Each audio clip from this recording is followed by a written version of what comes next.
धन धन सतगुरु तेरा ही आसरा।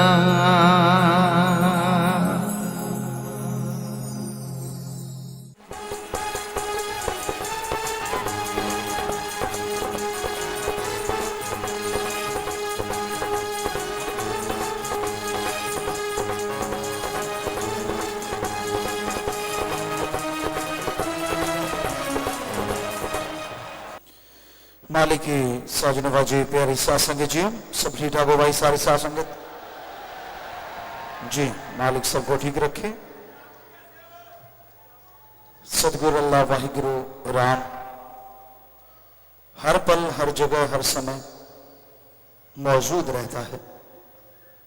इंसान की जैसी सोच होती है वैसा फल उसे देता रहता है। नेकी की सोच हो, अच्छाई की सोच हो तो इंसान को कई गुना ज्यादा मिलता है। बुराई की सोच हो तो उसे हासिल नहीं होता। शिष्य मुरीद कोई भी डिमांड रख सकता है, कोई भी इच्छा अपने अंदर प्रकट कर लेता है, पर ये तो राम वो ईश्वर परमात्मा जानता है कौन सी इच्छा जायज है और कौन सी इच्छा नाजायज है। जो जायज है वो पूरी कर देता है, जो नाजायज है वो कभी पूरी होने नहीं देता।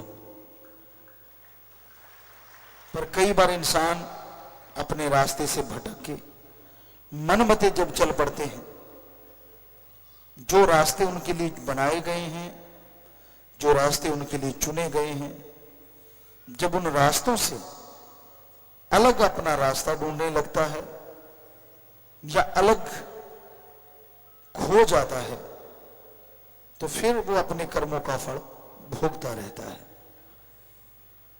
अगर अपने पीर और मुर्शिद कामिल सदगुरु के बताए हुए रास्ते पे चलता जाए तो पहाड़ जैसे कर्म भी वो कंकर में बदलते देर नहीं करता। पर जब इंसान के अंदर खुदी का भाना कि मैं कुछ हूं, मैं कुछ बन गया, ये चीजें चल पड़ती हैं तो फिर इंसान उस राम से, अल्लाह वाहिगुरु मालिक से वो खुशियां हासिल नहीं कर पाता जो कि उसे कर लेनी चाहिए थी। असूल सबके लिए होते हैं। जो इंसान असूलों पे चलते हैं वो कभी जिंदगी में धोखा नहीं खाते। किसी भी सफल आदमी को देखो, कोई सज्जन हमसे चर्चा कर रहा था, बात कर रहा था, शायद डॉक्टर साहबान थे, तो चर्चा करते करते बात यह आई, किसी ने एक बुक लिखी है, हो सकता है आप लोगों में से किसी ने पढ़ी हो, दुनिया में सबसे ज्यादा सफल आदमी और असफल आदमी, यानी जो फेल हो गए और जो बुलंदियों को छू गए। किताब को लिखा गया, बड़ी फेमस हुई, वर्ल्ड में बड़ी मशहूर किताब है, पर एक नतीजा निकल के सामने आया जिसे पश्चिम सभ्यता ने नकार दिया। उस बुक की निंदा भी हुई, हमें बताया, उसको गलत भी कहा गया, क्योंकि लिखने वाले ने लिखा कि मैंने 50 साल या 30 साल जो रिसर्च किया है, जो ज्यादा बुलंदियों को छूने वाले लोग हैं उनके पीछे कहीं ना कहीं ब्रह्मचार्य ने काम किया है। भारत में तो ये चीज मानी जा सकती है, लेकिन विदेशी लोग इन चीजों को नहीं मानते। उन्होंने उसकी निंदा की, लेकिन हकीकत यही थी जो उसने रिसर्च किया। तो साईं जी तो कब से कहते आ रहे हैं, वचन मानो, सुमरन करो, सेवा करो, अमल करो, पर जब आप अपनी एक अलग हस्ती बना लेते हैं तो फिर गड़बड़ हो जाती है। कितना आसान सा तरीका बताया है। आप घर गृहस्थी हैं, परिवार वाले हैं, तो आपके लिए जरूरी है अपने माँ बाप, बहन भाई, बच्चे, परिवार की संभाल करना, कर्तव्य निर्वाह करना। क्योंकि घर गृहस्थ में रहते हो तो ये फर्ज बनता है अपने माता पिता के लिए,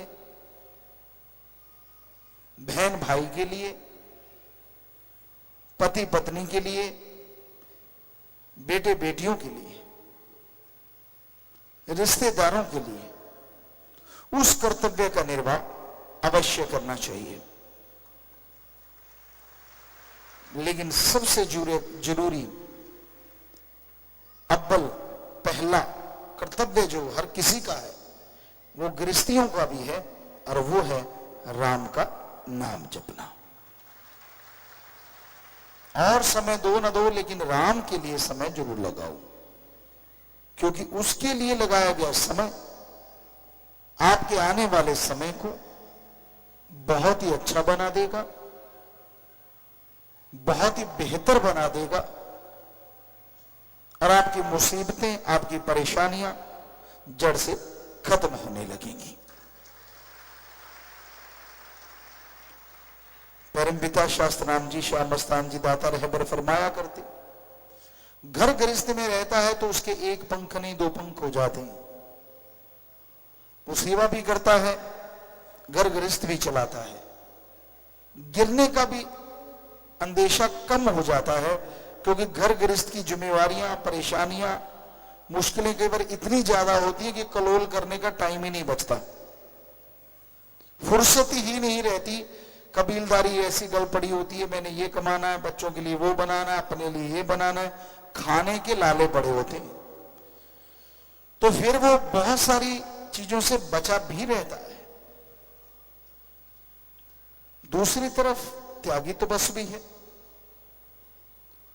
अब आप ये सोचते होंगे सच्चा त्यागी, सच्चा तपस्वी कौन होता है? हम सच्चे सौदे की बात कर रहे हैं, साईं मस्ताना जी महाराज की। उन्होंने वचन किए, सच्चा त्यागी तपस्वी ब्रह्मचर्य का पालन करता है।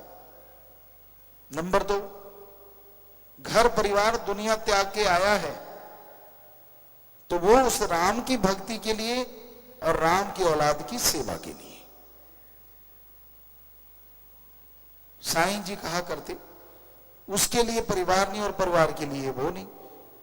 जो सारा कुछ त्याग के राम की सेवा में लग जाए, त्यागी तपस्वी बन जाए, तो उसके लिए तो सारी दुनिया अपना परिवार, दीन दुखी अपना परिवार, राम का नाम जपना, सेवा करना सबसे ऊंचा कर्म और धर्म होता है।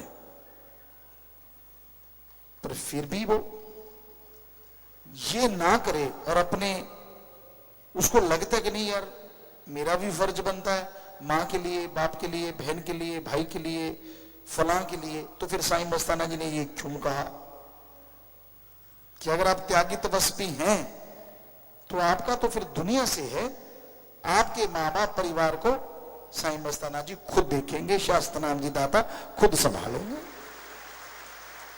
पर आप छोड़ेंगे तभी ना, आप तो खुद नहीं लंपट हुए पड़े, आप तो खुद किसी को सांस ही नहीं लेने देते, तो साईं जी तो कहां से आएंगे फिर?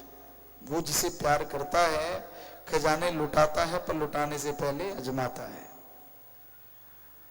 तो ऐसा नहीं है कि इस युग में त्यागी तपस्वी नहीं है सच्चे, बहुत हैं, बहुत नहीं भी हैं। सिर्फ साइन बोर्ड लगाने से दुकान नहीं चलती, साइन बोर्ड के अकॉर्डिंग दुकान में सामान भी होना चाहिए। जनरल स्टोर है और खाली शीशियां 4 रखे बैठे हो तो आमदन कहां से आएगी?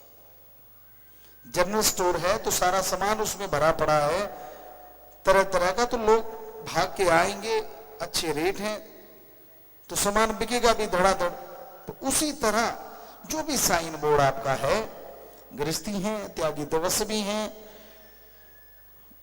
कुछ भी आप जो साइन बोर्ड है आपका, कि आपकी पहचान है उससे, उसके अकॉर्डिंग समान होना जरूरी है।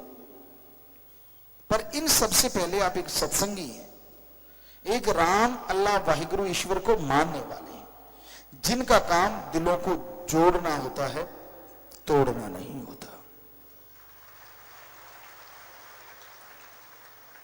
अपने शब्दों को तोला करो। पुरानी कहावत यूं ही नहीं बनी, पहले तोलो फिर बोलो। तोलने का मतलब कोई तकड़ी बाट लेके तोलना नहीं है। आप जो कहने जा रहे हो उसका रिजल्ट क्या होने वाला है, पहले ये सोचा करो। पंजाबी में कहते परड पांडा, एक वर्ड है, शायद डिक्शनरी में नहीं मिलेगा, पर आम बोलचाल की भाषा में परड पांडा, जिसका ये नहीं पता कब क्या निकाल दे। और ऐसे लोग समाज में इज्जत हासिल नहीं करते, लोगों ने मुंह नहीं लगाते, क्या पता यार इसने क्या कह देना है, ऐसे लड़ाई गड़बड़ जाएगी। तो कहने का मतलब जो आपका साइन बोर्ड है उसके अकॉर्डिंग चलो, मन मते मत चलो। जब मन के अकॉर्डिंग आप चलने लगते हैं, मन की कही बातों पे अमल करने लगते हैं, तो फिर दोष गुरु पीर फकीर को क्यों देते हैं? आप सोच के देखिए, साईं मस्ताना जी महाराज ने परम पिता शास्त्र राम जी दाता रहबर को वचन किए, नहीं टाइम देना तो किसी भी फैमिली के एक मेंबर को टाइम नहीं दिया। ठीक है, सत्संगियों की तरह सत्संग करते करते कभी उस गांव में सत्संग है तो जाना, उसी तरह चर्चा होनी। लेकिन यही बात जब इस खाक को साईं बेपरवाह शास्त्र राम जी दाता ने गुरगद्दी पे बिठाया, तो 3 या 6 महीने के बाद बापूजी आए, शायद वो रोए होंगे बाहर, किसी सेवादार ने जाके बताया कि ऐसे ऐसे हुआ। कहते जी संत जी तो मिले ही नहीं। परमपिता जी शाम को बाहर आए, चारपाई पे बैठे, मजलिस करने के बाद फिर बैठे वहीं आके, और बैराग में आवाज में कहने लगे, नहीं अब नहीं। हम पास बैठे थे, हमने कहा जी क्या? कहते नहीं, जब तक बापूजी हैं बच्चों का सार संभाल वो करेंगे, लेकिन इसका मतलब ये नहीं है कि आप उनको टाइम नहीं देंगे, उनको आप टाइम जरूर देंगे। अब पहले की तरह नहीं होगा, जैसे इस शरीर की माता जी को अधरंग हो गया तब योग में, अब ये नहीं होने देना। तो सतगुरु के वचन है, हमारे लिए तो ये वचन हुए। कईयों को होता है त्यागी तपस्वी घर गृहस्थी कि यार पिताजी जब टाइम देते तो हम क्यों नहीं, हमें तो सतगुरु ने वचन किए, हम तो वचनों की खाते हैं। 6 महीने वचन नहीं किए, पूछ सकते हो, सवाल पैदा ही नहीं किया हमने, कभी पास भी फड़कने दिया हो। लेकिन जब वचन कर दिए सतगुरु, कहे नदी में या कुछ भी, तो सतगुरु के लिए तो सब कुछ है। उन्होंने वचन हमारे लिए स्पेशली किए और किसी को तो किए नहीं, कि आगे से ऐसा नहीं होगा, जब तक ये है ठीक है, नहीं तो बाद में बच्चे जब भी सलाह चाहें, जब भी जैसे ये टाइम चाहेंगे, इनको टाइम जरूर देना। तो हमने सतवचन, तो सतगुरु ने जो हुक्म किया होता है शिष्य को, उसके अनुसार चलना ही होता है। पर आप नकल करने तो बैठ जाते हैं, कभी अकल का इस्तेमाल भी किया करो कि हाँ भाई इधर तो वचन हुए, हमें क्या वचन हुए, आम को क्या वचन हुए, कभी सोचा है? वो तो 1948 से वचन हुए, वो तो कभी विचार नहीं किया। तो इसलिए विचारा करो। सतगुरु को, अल्लाह राम वाहिगुरु को सबका फिक्र है।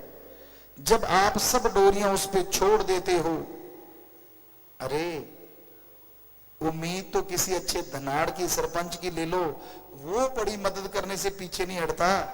तो पीर फकीर तो वाहिगुरु राम के जानने वाले होते हैं, कोई उस पे डोरियां छोड़ दे तो क्या राम कोई कमी आने देगा? पर आप डोरियां छोड़ो तो ना, आपको तो खुद की डोरियां कसी हुई हैं। तो इसलिए आप टेंशन में रहते हैं, परेशान रहते हैं, दुखी रहते हैं, गमगीन रहते हैं। उसको सब फिक्र है। बेपरवाह जी ने कितने भजन रखे हैं, ये हो नहीं सकता कि उसको पता ना चले कि तेरी रग दुखती है, तेरे को परेशानियां, हो नहीं सकता, टाइम लग सकता है। इसमें भी उसकी कोई रजा होती है, उसकी कोई वजह होती है। तो इंसान को खुद ही छोड़नी चाहिए। हम तो एक ही बात कहते हैं, ये कलयुग है, निंदा चुगली बुराइयां छोड़ दो। जो साइन बोर्ड है उसके अकॉर्डिंग अपनी दुकान में यानी अपने शरीर में वही सामान रखो। दुकान कोई और सामान कोई और तो धोखा खा जाओगे। इसलिए साइन बोर्ड जो भी लगे हैं, समझदार को इशारा काफी है, उसके अकॉर्डिंग चलते जाओ। यकीन मानो अंदर बाहर वो राम, वो सतगुरु, वो अल्लाह, वो वाहिगुरु, वो मालिक किसी तरह की कोई कमी तो क्या आने देंगे, बल्कि कुलों का भी उद्धार करते चले जाएंगे। धन धन सतगुरु तेरा ही आसरा।